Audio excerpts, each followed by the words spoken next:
Estamos en la segunda sesión del curso Ciencia y Cultura, Ciencia y Humanidades, donde pretendo introducirles a ustedes en un tema muy viejo y a la vez muy nuevo, muy viejo porque acompaña al hombre desde la fundación de la ciencia y de la tecnología, y muy nuevo porque muchas veces nos olvidamos de que la ciencia y la tecnología son productos humanos, culturales, y los tratamos con excesivo respeto. Hay que tratarlos con respeto, pero no con tanto respeto como habitualmente lo hacemos.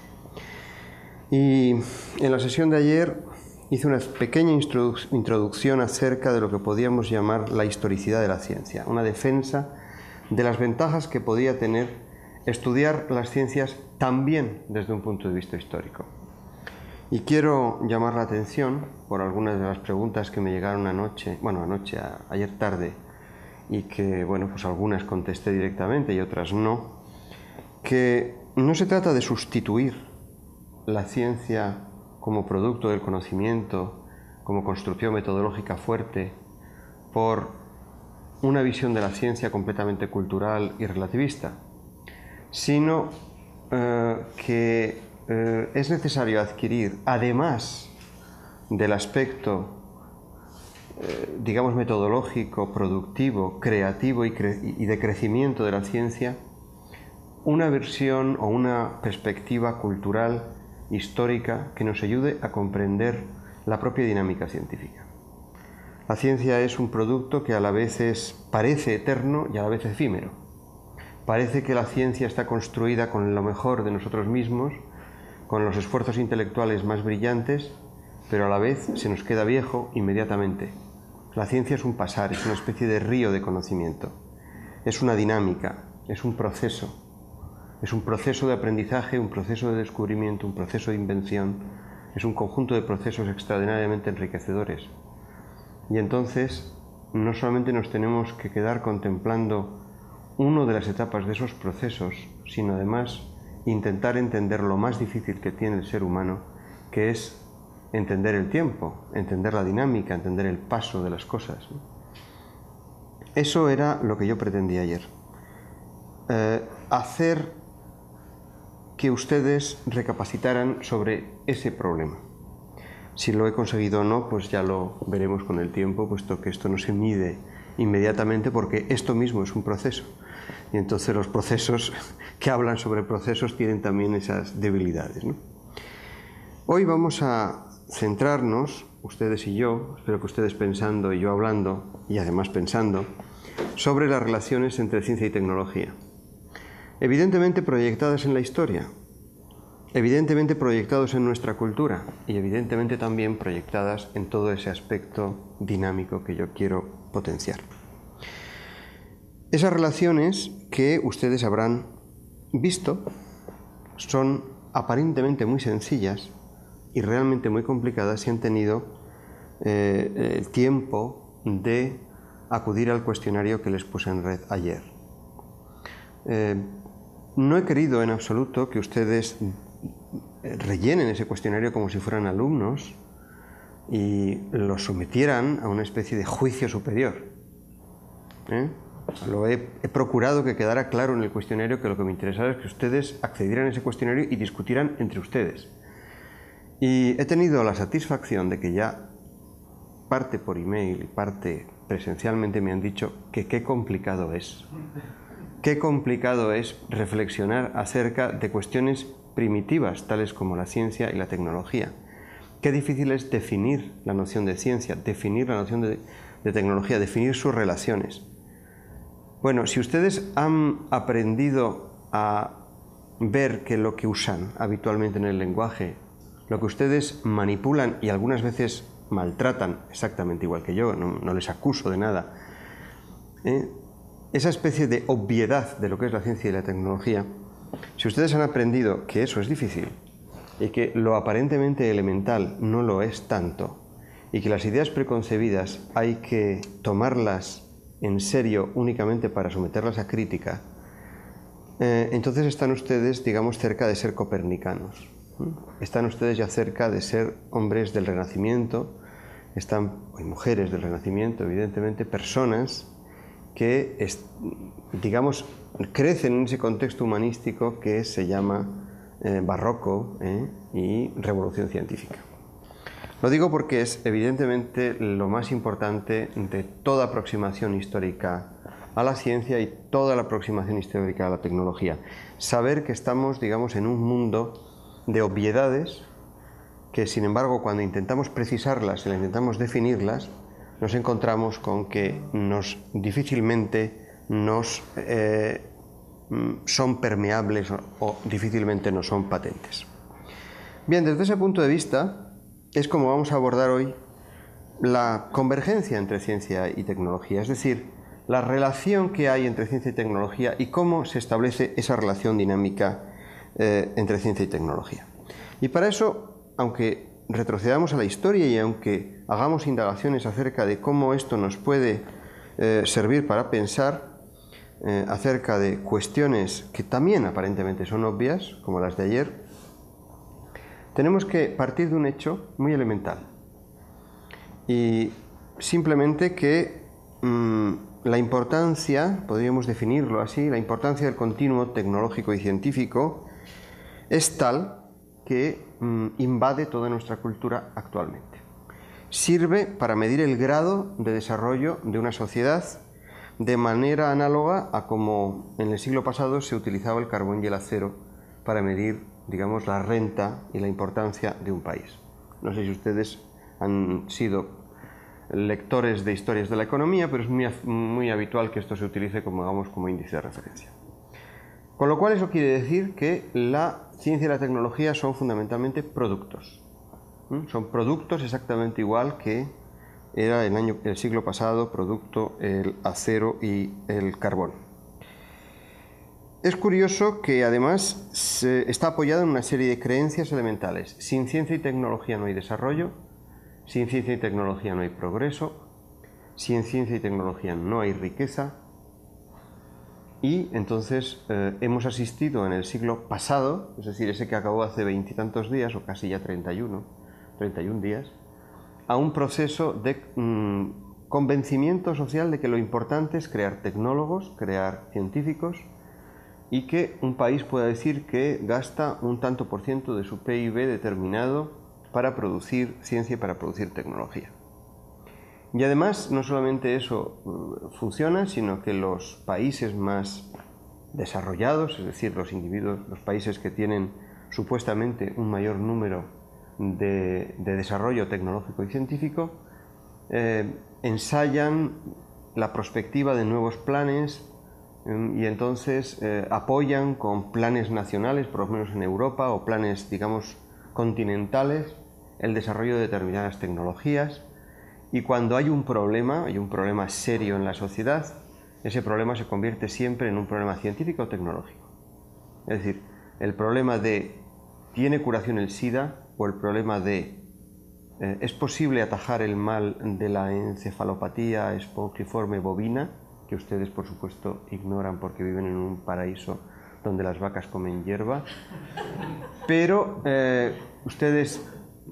ese problema se convierte inmediatamente en un problema científico y tecnológico, en un problema de planes de planificación científica y tecnológica, de investigación, etc. Todo se convierte, digamos, todo problema de gran altura se convierte en problema de planificación tecnológica y científica.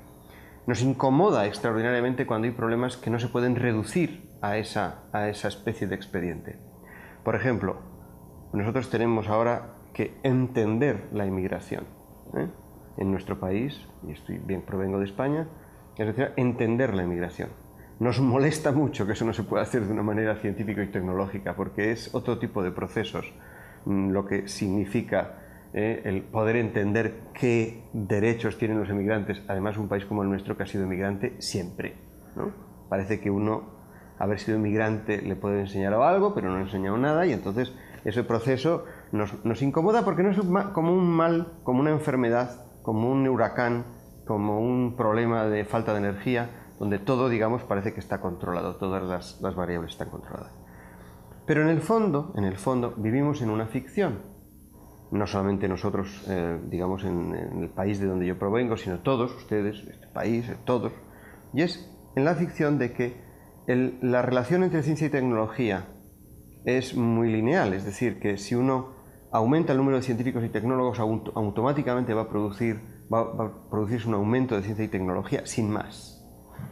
Y una de las cosas que nos enseñan las relaciones entre ciencia y tecnología en el mundo contemporáneo es que hay una tercera pata que es importantísima y que en función de esa tercera pata, del trípode, la ciencia y la tecnología es fecunda o no, resuelve o no los problemas, incluso diríamos plantea mejor o peor los problemas, y es con la pata social. Es decir, la ciencia y la tecnología se incardinan en una sociedad, en un contexto social, en un contexto cultural, de tal manera que puede ocurrir que nosotros invertamos muchísimo dinero en un plan de desarrollo, de creación de científicos, de creación de doctores, y al final no se produzca ese desarrollo, digamos, tecnológico, económico, no aumente la riqueza, y lo único que podamos decir es que hemos, a base de hacer muchos más doctores, lo que tenemos es mucho más doctores en paro,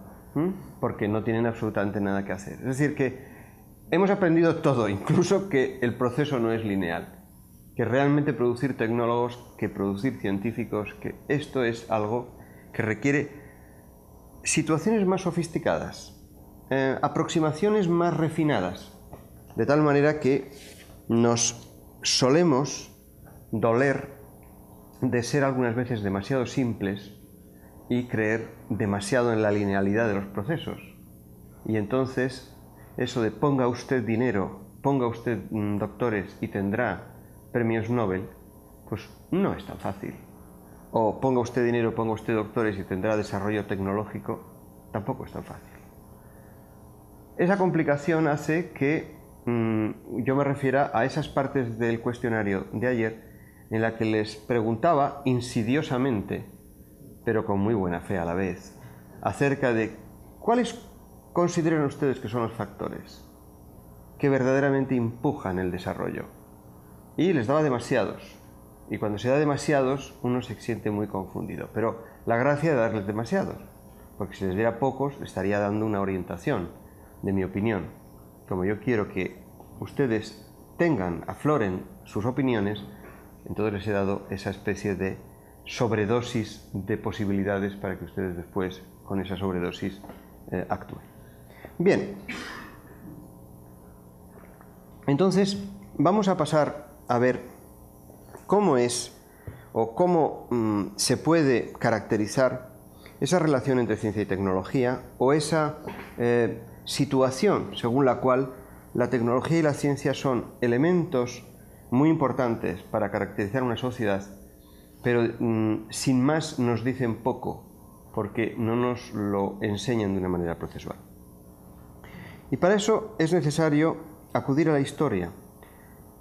Una vez más, para producir tecnología no hace falta acudir a la historia. Para entender la producción de tecnología sí. Y esa es la cuestión. De todas maneras, yo les diré a ustedes una cuestión previa que está en el título de la conferencia de hoy. Las relaciones entre sociedad o humanismo, ciencia y tecnología, la historia de una alianza incompleta. Y alguno de ustedes, que ya se mostraba extraordinariamente interesado antes de que yo viniera aquí, me puso un correo electrónico diciendo: ¿y por qué habla usted de la alianza incompleta? Pero hablo de la alianza incompleta porque la ciencia y la tecnología no proceden de la misma madre y del mismo padre. Son parientes, pero no son hermanos. Es decir, que hay sociedades que desarrollan unas tecnologías muy sofisticadas y poca ciencia. Y hay sociedades que, digamos, valoran más desarrollos científicos que desarrollos tecnológicos. Dicho así, parece una vulgaridad y una banalidad, pero es bastante cierto. Es decir, que hasta cierto punto se puede decir que la tecnología es una constante de las sociedades humanas y la ciencia no es una constante, aparece o no aparece. Y para eso les remito a ustedes a unas definiciones estrictas, es decir, que no sean absolutamente iguales las definiciones que ustedes utilizan en ciencia y en tecnología. La ciencia tiene un carácter de abstracción mayor, tiene un carácter o una vocación de generalidad mayor. y tiene un carácter siempre de pretender dar leyes que hablen de regularidades más generales que la tecnología. La tecnología se basa fundamentalmente en el aprovechamiento de habilidades, mientras que la ciencia se basa en la búsqueda de leyes, de regularidades normativas, lo que se ha llamado habitualmente nomológicas. Si ustedes dicen que todo es ciencia, que toda tecnología es ciencia, están ustedes en derecho de hacerlo, pero entonces entenderán poquísimo. Uno tiene que encontrar definiciones que sean lo suficientemente diferenciadas como para poder entender algo. Es decir, uno puede entender que el desarrollo tecnológico de los imperios chinos primitivos fue muy espectacular, pero que su interés por establecer leyes generales fue muy escaso. Pero eso le pasó también al imperio egipcio y a otras muchas culturas que eran muy sofisticadas desde un punto de vista tecnológico, pero tenían poco interés especulativo. De hecho, lo especulativo, lo científico, es verdaderamente cercano a nosotros. Es una conquista reciente. Es decir, puede uno situarse en los babilonios, en la cuenca mediterránea, en los pueblos que estaban en torno a la cuenca mediterránea, después en los países de Europa, en el siglo XVI, XVII, después en América en el siglo XVIII, en Europa en el siglo XIX. Es decir, la historia de la ciencia es una historia mucho más escasa, mucho más parca que la historia de la tecnología. Y sin embargo, lo que sí se puede decir es que mientras que difícilmente puede establecerse una necesidad entre ciencia y tecnología en la dirección de tecnología hacia ciencia, también difícilmente puede hablarse de ciencia en el sentido moderno del término sin alguna referencia a la tecnología. Yo les diría, haciendo una especie de metáfora, que la ciencia que nosotros conocemos, que nosotros valoramos, la ciencia de la naturaleza que nosotros conocemos y valoramos, es un producto del Renacimiento. Es un producto del Renacimiento, del siglo XVII, es un producto muy costoso de nacimiento, que habitualmente lo referimos a Copérnico y hablamos de la revolución copernicana como ese proceso, ¿verdad?, que cambió el modo de concebir el mundo, la naturaleza, el cosmos, etc. Y que puso la espoleta a un cambio que verdaderamente termina prácticamente en la Ilustración. Es decir, es un proceso larguísimo, de 2 siglos, ¿no?, en el cual hay una continua evolución. Bueno, pues en ese proceso lo que verdaderamente llama la atención de ese conocimiento que va emergiendo es que emerge de unos patrones filosóficos muy sofisticados y muy abstractos y, sin embargo, inmediatamente comienza a apoyarse en la utilización de recursos tecnológicos.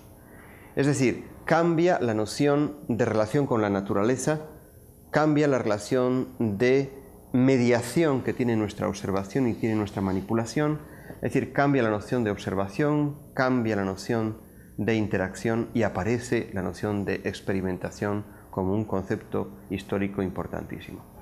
Eso es lo que hace que la ciencia de la naturaleza de esa época, la ciencia natural, la física incipiente, la química incipiente, la historia natural incipiente, la neumática y todo este tipo de ciencias que salen en ese momento, sean diferentes a las anteriores. Y después hay una serie de ciencias que parece que son iguales. Parece que hay un continuo, es decir, las matemáticas siguen siendo matemáticas, la astronomía sigue siendo astronomía, y nadie puede negar que los griegos tuvieran una astronomía poderosa, y nadie puede negar que tuvieran una matemática y una geometría enormemente importante, a pesar de que, bueno, pues evidentemente todavía su aritmética era muy precaria, pero su geometría era bastante poderosa. Y al lado de esa especie de continuidad que hay con el mundo antiguo, hay una ruptura, aparentemente, en la relación con la naturaleza en el Renacimiento. Bueno, pues en esa ruptura es donde se crea una primera alianza entre ciencia y tecnología. En esa ruptura en el que la contemplación de la naturaleza no es la única manera de acudir a la naturaleza, sino que la contemplación de la naturaleza está mediada por la intervención del ser humano a través de los instrumentos, los aparatos no solamente de medición, sino de experimentación. Ahí, digamos, se da una primera relación entre ciencia y tecnología. Para nosotros nos puede parecer muy banal, ya les he dicho a ustedes que nosotros la consideramos como real y naturalmente relacionadas sin ningún tipo de mediación.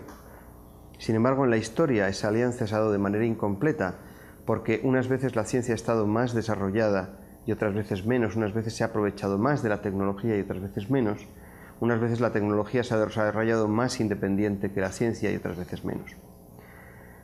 Entonces voy a dar una serie de pinceladas históricas, voy a referirme a casos históricos. El estudio de casos es un expediente importante para ilustrar, digamos, las tesis de esta incompletitud de la alianza, en la que vamos a estudiar muy brevemente aspectos que quedaron modificados en la ciencia por el uso de experiencias o por el uso de aparatos o de instrumentos. Por ejemplo, en el Barroco, que es un periodo extraordinariamente rico, probablemente el Barroco es uno de los periodos científicos más interesantes de las relaciones entre ciencia y tecnología. El mundo, digamos, de intervención en la naturaleza era un mundo que tradicionalmente estaba mal considerado por los filósofos de la época, ¿no? Por los filósofos de las épocas anteriores. Intervenir para, digamos, indagar los secretos de la naturaleza era algo que estaba relativamente mal visto. Tradicionalmente se consideraba que a la naturaleza había que escucharla, había que dejarla hablar, de tal manera que el hombre podía observar y podía admirarse. De la palabra admiración nos podemos nosotros referir a su correspondiente griega que dice theorein. Theorein es el verbo admirar, y de ahí viene la palabra teoría, ¿no? La palabra admiración. Nosotros podemos admirar la naturaleza, podemos teorizar sobre ella, no podemos intervenir sobre ella. Es la razón por la que los griegos tenían tanta pasión, y sobre todo los que tenían corte platónico y pitagórico, por la astronomía, porque se podía admirar pero no intervenir. Nadie podía intervenir, ¿verdad?, para modificar la posición de la Luna, nadie podía intervenir para que la posición de un cometa fuera diferente a la que uno quería, nadie podía intervenir para que los planetas recibieran o recorrieran otras órbitas.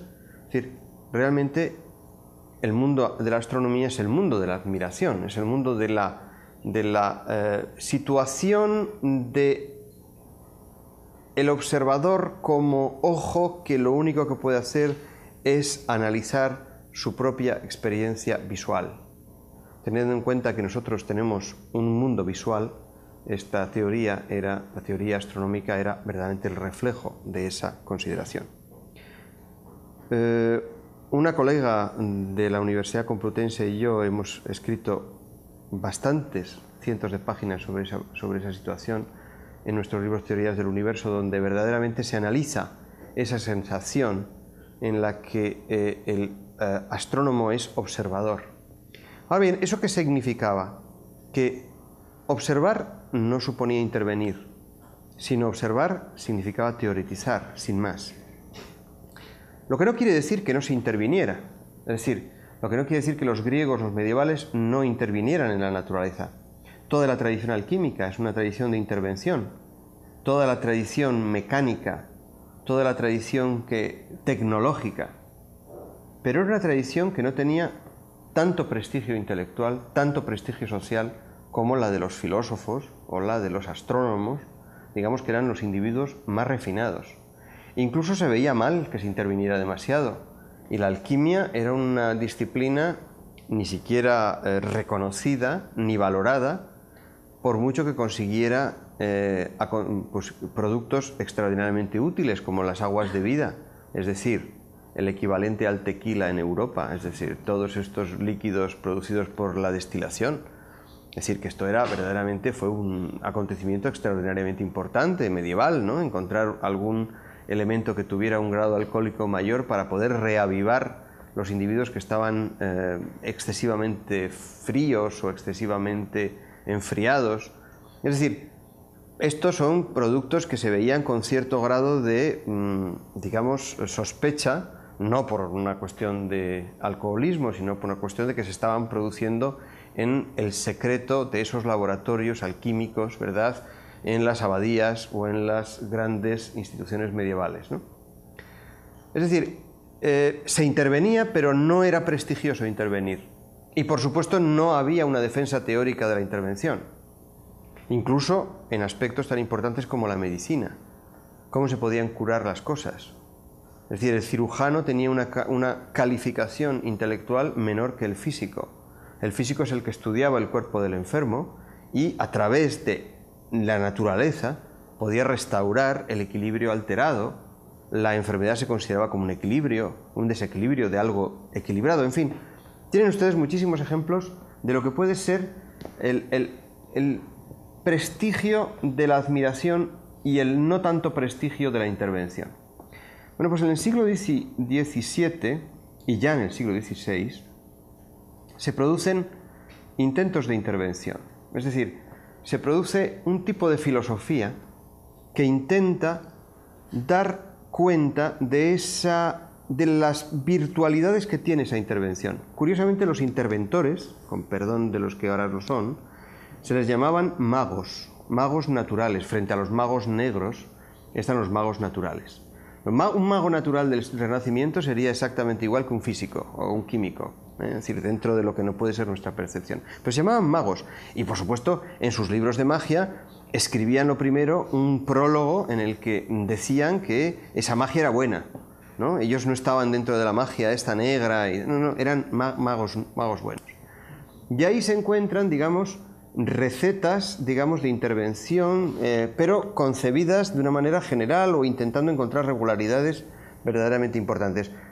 Les diré a ustedes que esto está referido a un tipo de libros que ahora se estudia como llamados libros de los secretos, ¿no? O sea, los libros de los secretos tienen ese nombre, libros de los secretos de la naturaleza, porque la naturaleza guarda, atesora secretos intelectuales, no solamente diamantes, y entonces el mago natural lo que hace es elucidar, abrir esa caja de Pandora que es la naturaleza y entonces hacer salir todos los secretos para que se expandan por el mundo. Claro está, esto es el Renacimiento y el Renacimiento da paso a una época donde eso se convierte en algo sistemático, como ayer les contaba a ustedes, bueno, antes de ayer, perdón, la Royal Society y todos los paraninfos de experimentación. Pero claro, en el intervalo hay unos acontecimientos muy importantes. Fíjense ustedes que el siglo XVII es un siglo de creación de instrumentos, de instrumentación extraordinariamente proliferante, ¿no? Proliferan los instrumentos. Y uno puede decir, ojo, pero es que los instrumentos son construcciones tecnológicas. Ahí tenemos un principio de alianza. Los instrumentos sirven de acercamiento tecnológico a la ciencia. Y podríamos decir que dentro de la naturaleza de la relación, la instrumentación es algo que siempre unirá a la ciencia con la tecnología. Si se tiene que medir algo, si se tiene que elucidar algo, siempre tiene que haber un tecnólogo. Ahora, el problema es, ¿cómo se hace un instrumento? ¿Bajo qué aspectos o requerimientos, requisitos se construye un instrumento? Claro, uno puede pensar que los científicos construyen sus instrumentos desde el principio, y no es cierto. Los científicos habitualmente lo que hacen, los sabios, es aprovechar las tradiciones tecnológicas para construir instrumentos en función de la tradición tecnológica. Galileo hubiera querido tener un telescopio maravilloso, pero tenía una porquería de telescopio, un telescopio miserable, ¿no?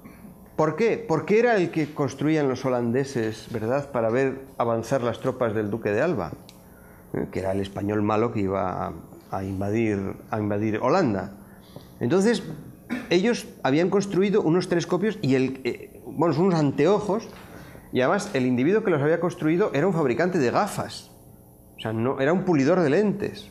no era un óptico formado en la mejor academia matemática y científica de Europa, no, era un señor que fabricaba gafas y que se dedicaba a eso, es decir, para los pobres miopes o los pobres que tenían la vista cansada como yo, pues pudieran ponerse las gafas y poder ver algo más de cerca, y entonces este individuo construye, ¿verdad?, y patenta un instrumento al que le llama anteojo y que, bueno, pues se difunde por toda Europa porque es un elemento curioso, es un gadget, ¿no? Entonces, de alguna manera, ese instrumento es el que toma Galileo para ver la Luna, lo mejora, evidentemente, lo perfecciona, pero hasta un cierto límite, lo cual indicaba que Galileo actuaba por ensayo y error en el perfeccionamiento de este instrumento. Bien, entonces, digamos, en el siglo XVII se produce esa intervención de instrumentos de una tradición tecnológica paralela que confluye con una tradición científica astronómica que ¿qué quería ver? ¿Cuál era esa tradición astronómica y cosmológica? ¿En qué se jugaba el tipo, esa tradición cosmológica? Pues en algo tan absurdo y tan imposible como mostrar que la Tierra se mueve. Y tan poco útil como para mostrar que la Luna tiene montañas, o que Júpiter tiene satélites, o que Saturno tiene anillos. ¿Eso realmente resolvía algún problema práctico? Ninguno. Absolutamente ninguno. Pertenecía a la más pura tradición teórica. Pero ojo, al hacerse con un instrumento tecnológico, ese instrumento tecnológico que era el telescopio se convertía en lo que se llamaba en aquel momento un instrumento filosófico. Ustedes podrán pensar, bueno, ¿qué quiere decir instrumento filosófico? Pues más o menos podríamos traducirlo así entre nosotros, ¿verdad?, en la intimidad que produce el estar hablando en este momento con ustedes, pues querría decir como instrumento que sirve para ver lo que no es necesario ver, pero nos da gusto ver. Es decir, instrumento que nos sirve para ver aquello que no nos cura de ningún mal, pero nos gusta. Es decir, ver las montañas de la Luna no produce ninguna solución a nada, ningún problema humano de nada, no resuelve ni la felicidad humana, ni la enfermedad, ni aumenta el número de alimentos que podemos tener, ni nada. Y no pueden ustedes ser presentistas, o sea, no pueden ustedes decir eso de, no, como la ciencia iba a desarrollarse tanto que después iba a ser útil, pues entonces se hizo. Eso sería una especie de proyección en el pasado de exigencias del presente. Hay que ver a Galileo como era, y Galileo lo único que quería era mostrar que el universo era distinto a como decía Ptolomeo y Aristóteles. Y eso era una especie de guerra intelectual, no era una guerra práctica. También ustedes pueden pensar que era una guerra de poderes, que era una guerra política, que era una guerra social, pero era una guerra social de culturas, no era una guerra social de solución a necesidades. Ahí, digamos, la tradición tecnológica como es el telescopio construido rudimentariamente, ¿verdad?, por Galileo, reconstruido rudimentariamente por Galileo, cuando en 1610 enchufa el telescopio al cielo estrellado y busca la Luna y es capaz de interpretar, porque él sabe mucho de pintura y de perspectiva, y ha leído libros sobre cómo se proyectan las sombras en un cuadro, es capaz de ver esas sombras de la Luna, y es el primer individuo que dice, estas sombras no pertenecen a nubes, sino pertenecen a montañas, porque yo he estudiado esto en los libros de perspectiva matemática, y entonces esto es la sombra que forma una montaña, o la sombra que aparece en un valle. Es decir, Galileo está utilizando toda la cultura de su época para interpretar que aquellos son montañas. Y claro, cuando él escribe el Desiderius Nuncius, en 1610, es una bomba dentro de Europa, porque aquello que todo el mundo ha visto desde siempre, que es que la Luna tenía manchas, hay un individuo italiano absolutamente insoportable de carácter que dice que es un conjunto de montañas, un conjunto de valles, un conjunto de cráteres. Ahí, digamos, la ciencia y la tecnología se han aliado en beneficio de la ciencia, y entonces, digamos, aparece una especie de inicio de alianza instrumental que ya no desaparecerá nunca. Es decir, siempre la ciencia tendrá, la ciencia, digamos, experimental, la ciencia que tiene que ver con la naturaleza, la ciencia puramente teórica, tendrá necesidad de esa especie de referencia tecnológica. Claro está, uno puede decir, ese tipo de instrumentación, como por ejemplo el telescopio, comienza a dar la posibilidad de hablar de otra manera de la naturaleza. Y comienza a construir lo que yo he llamado en el título de la conferencia un diccionario. Es decir, a partir de Galileo se habla en función de lo que se ve a través de un telescopio, de la misma manera que se habla de lo que se ve sin el telescopio. Esto para nosotros que vivimos en una cultura extraordinariamente tecnológica nos parece obvio, pero para un individuo del 17 no lo era. Es decir, que se dé la misma realidad a algo que aparece por el telescopio que algo que no aparece por el telescopio, pues es algo que requiere un proceso de adiestramiento y sobre todo un proceso de confianza. Porque fíjense ustedes, quien mira a través de un telescopio es una persona.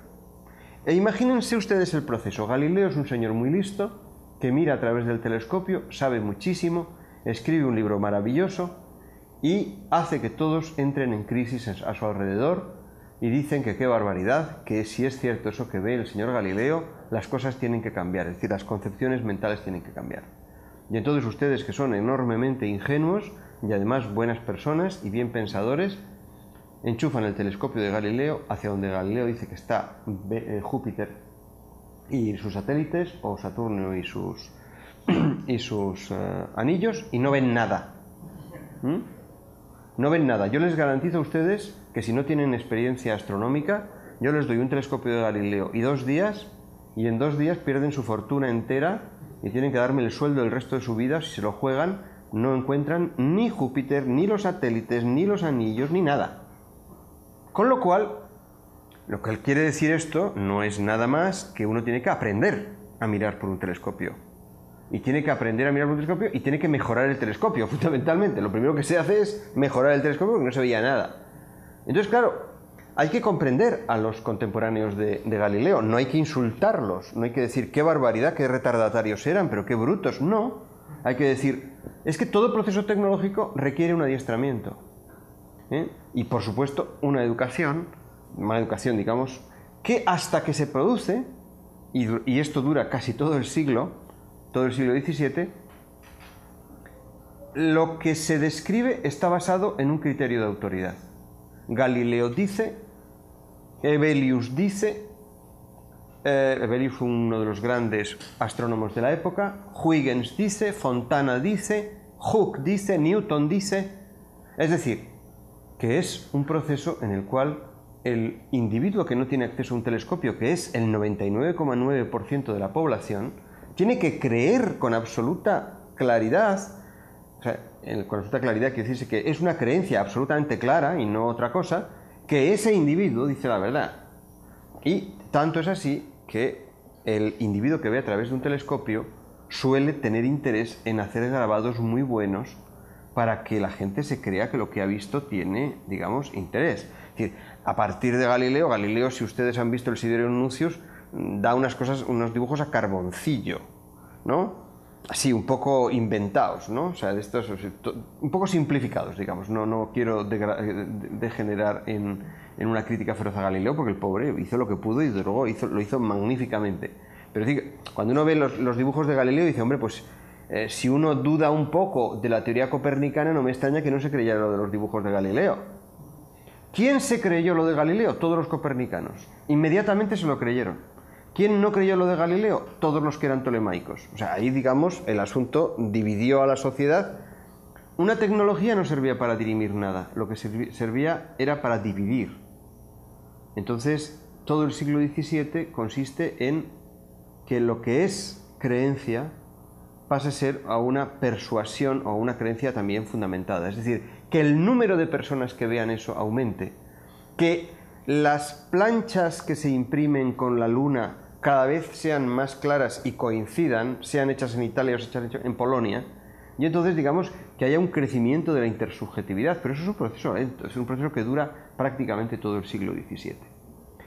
Ahí, digamos, la alianza entre la ciencia y la tecnología está vehiculada a través de una experimentación, a través de instrumentos de experimentación o instrumentos, digamos, en este caso de observación.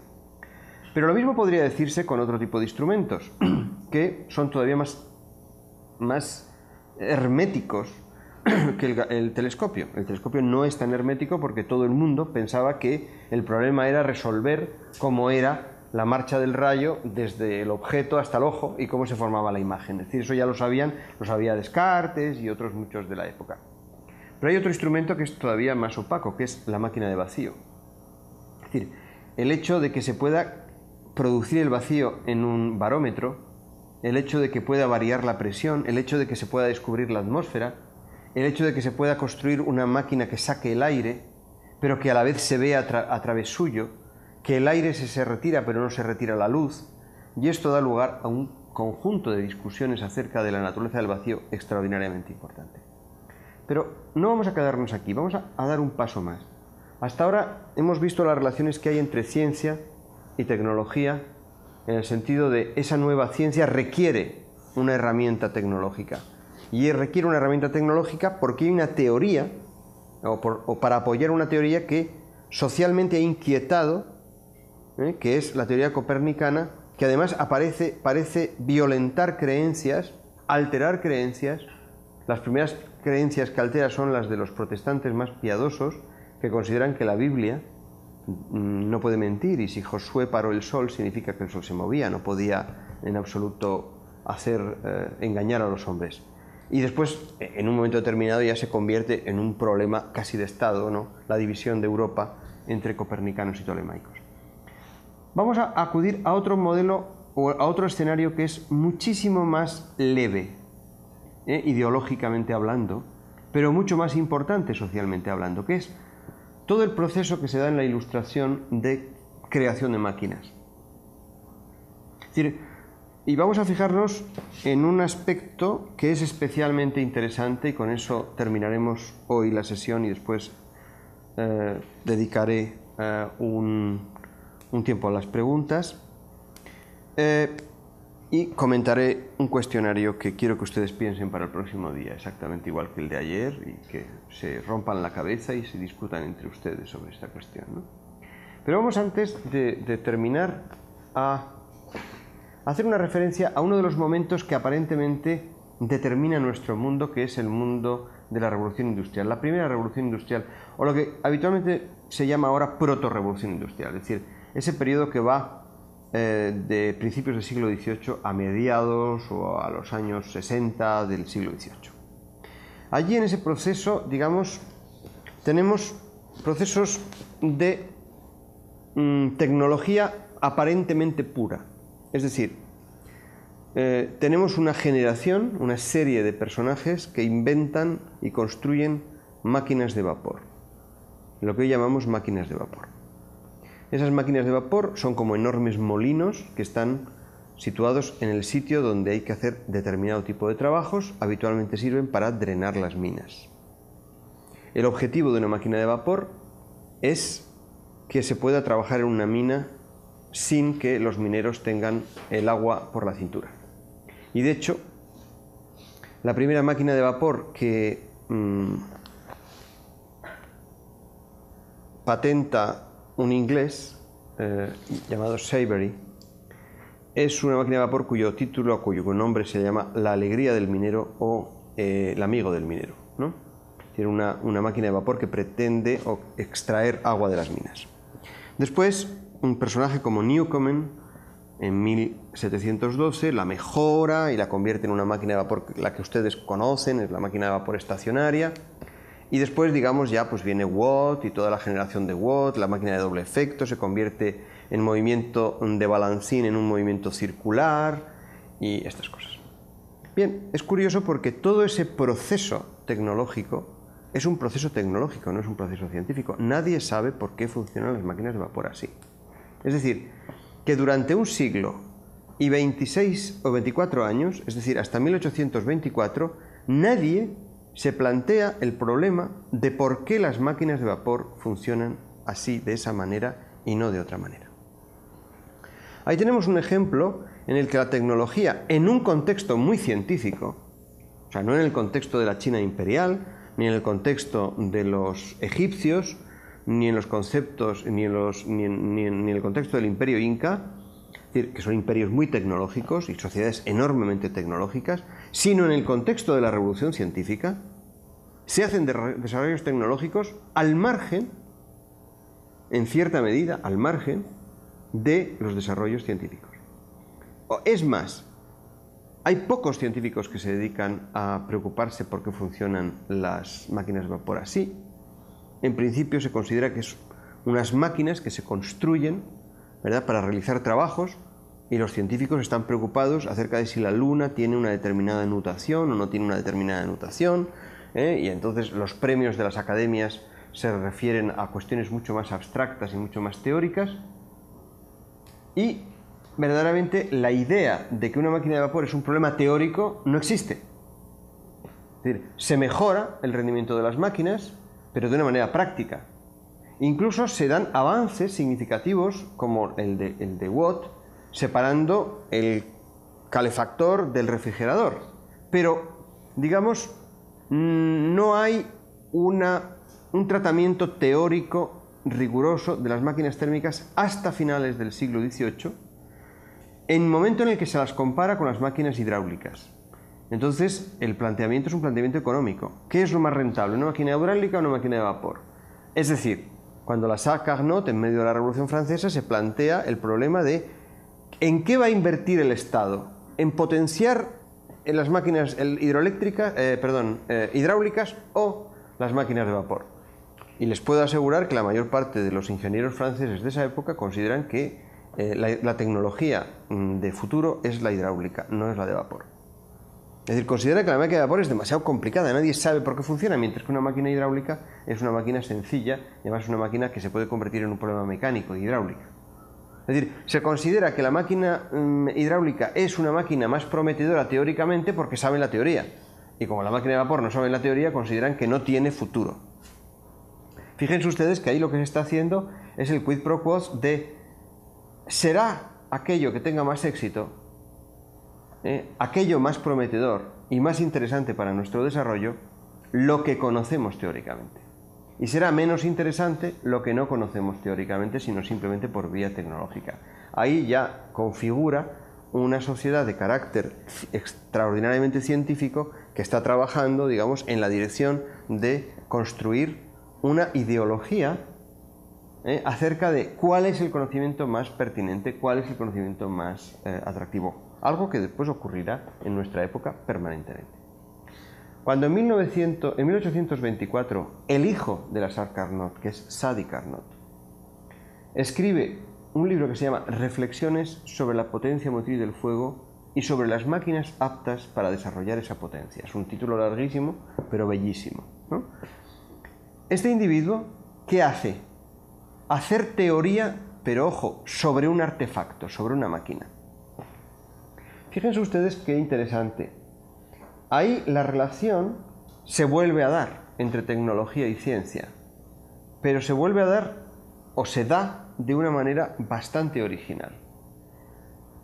Habitualmente, tal y como se describe la ciencia, es fenómenos que el científico observa o que el individuo que hace ciencia observa. A través de esos fenómenos se establece una especie de cadena metodológica para producir esas teorías. Si esos fenómenos son fenómenos, digamos, naturales o provocados por alguna experimentación, da exactamente igual. Lo importante es que son fenómenos que arrancan, digamos, de un mundo natural. Y aquí lo que se toma no son fenómenos, son constructos tecnológicos. Es decir, no se dan máquinas de vapor en la naturaleza. Las máquinas de vapor las tenemos que construir nosotros. Pero esas máquinas de vapor permiten estudiar fenómenos que sí se dan en la naturaleza. Es decir, por ejemplo, todos los fenómenos meteorológicos son fenómenos en los que interviene la transformación de calor en trabajo. Es decir, cuando hay un ciclón, cuando hay lluvia, cuando hay nieve, cuando hay un movimiento de tierra, cuando hay una erupción volcánica, en fin. Carnot dice, estos fenómenos son fenómenos de transformación en la que la acción del calor produce un trabajo mecánico. En todos ellos hay una cierta relación, que no sabemos cuál es, ojo, no sabemos cuál es porque la meteorología es una ciencia extraordinariamente reciente. Pero hay un lugar donde esos fenómenos se pueden medir y estudiar con toda precisión, que es una máquina de vapor. Si yo caliento un determinado gas, se expande ese gas y después se vuelve a comprimir ese gas y en todo ese proceso se ha generado un trabajo a base de utilizar un determinado calor. Dice, eso que es verdaderamente original dentro de la naturaleza y que es prístino en los movimientos, digamos, ya os digo, telúricos, etc., cuando lo ve uno en una máquina de vapor, se ve concretamente reducido a sus límites y entonces se puede estudiar esa fenomenología.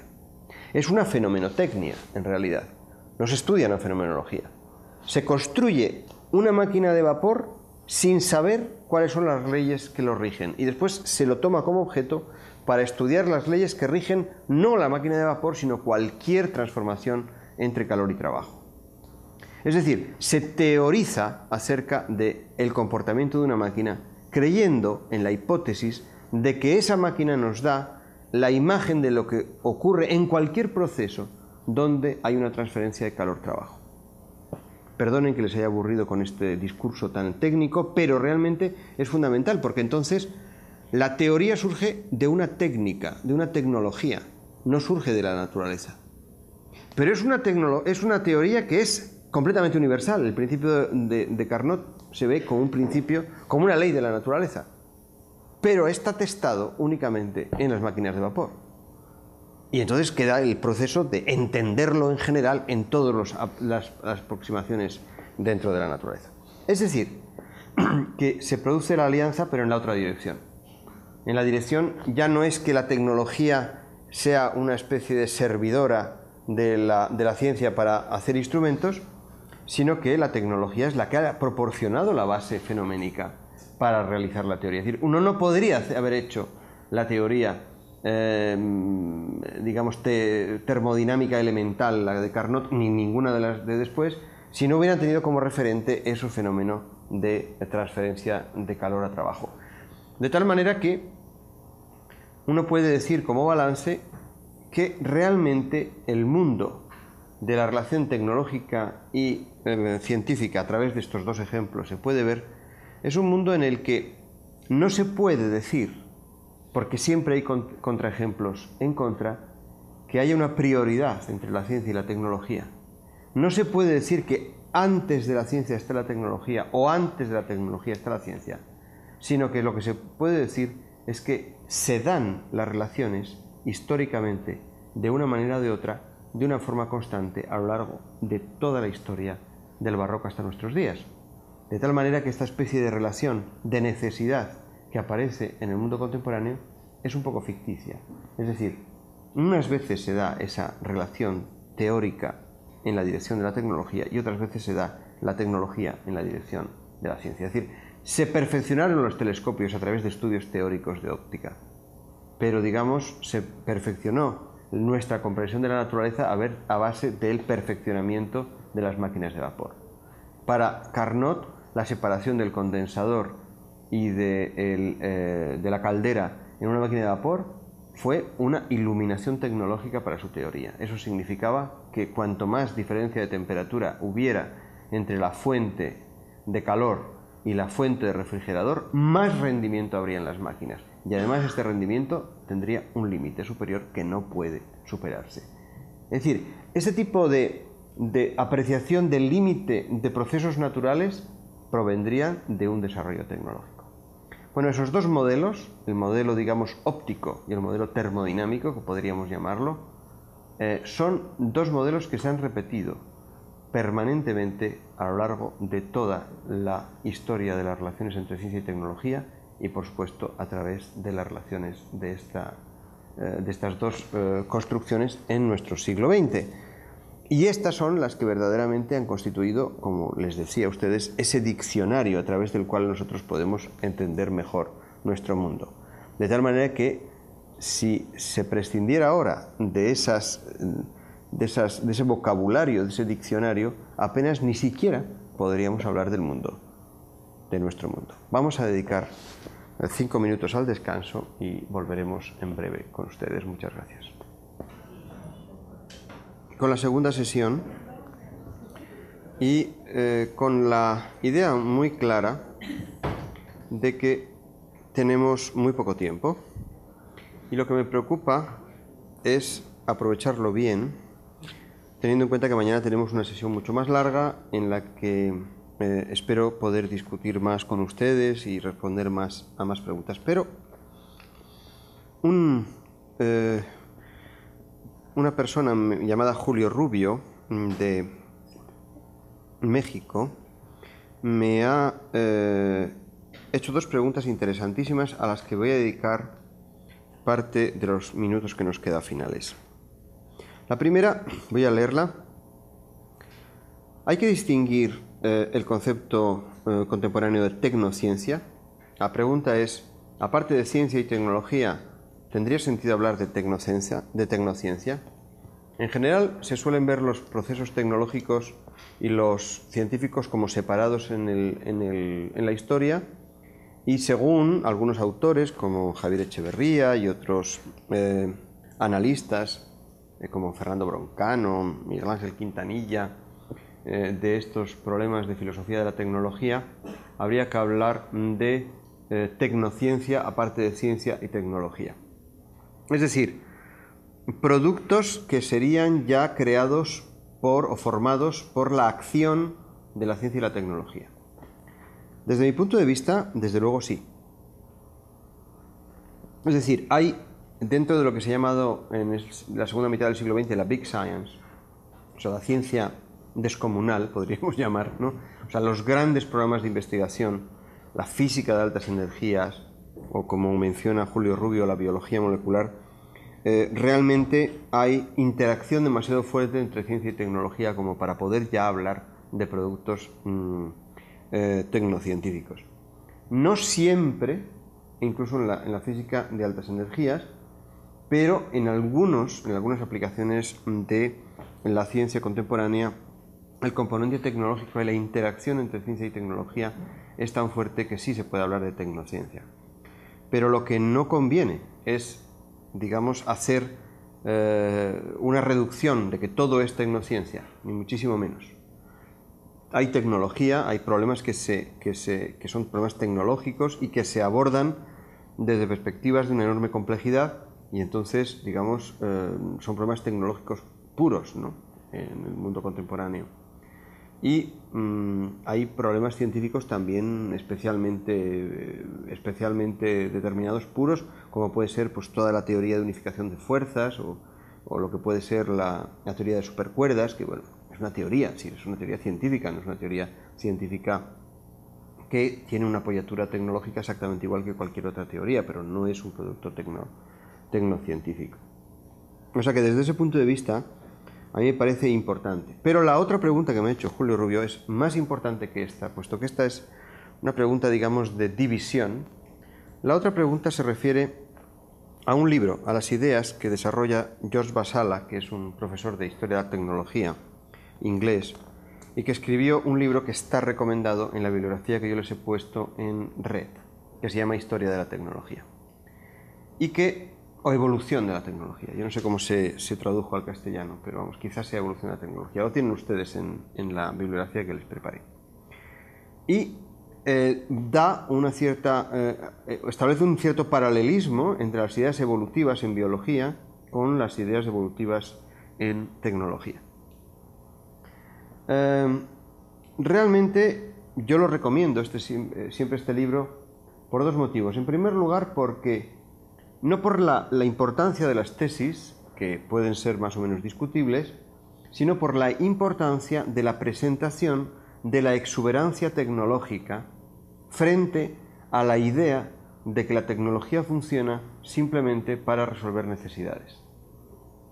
Es decir, el libro de Vasala, lo más importante es aquello que oculta, no aquello que manifiesta. Es decir, las tesis evolutivas son bastante interesantes, pero no lo más interesantes, porque las tesis más interesantes son las tesis que están establecidas por Kranzberg, que yo os he puesto en red hoy, y que verdaderamente encuentran el perfil paradójico de la historia de la tecnología.